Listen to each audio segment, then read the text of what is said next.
Şu anda eski Hasankeyf'in güvenlik yerinden sizlere sesleniyorum. 1200 yıl önce, 2000 yıl önce askerlerin Hasankeyf halkını koruduğu alan. Şu anda Hasankeyf Kalesi, Mezopotamya'nın Dicle Vadisi'nden sizlere sesleniyoruz. Şu gördüğünüz güzellikleri sizlerle paylaşmak istiyoruz.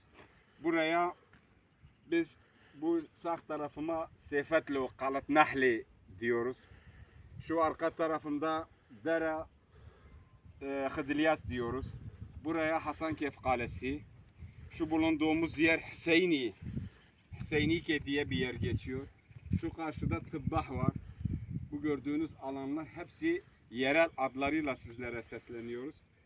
Herkesi Hasankeyf'i görmeye davet ediyoruz. Gelin bu güzellikleri hep beraber yaşayalım. Haydi Hasankeyf'e.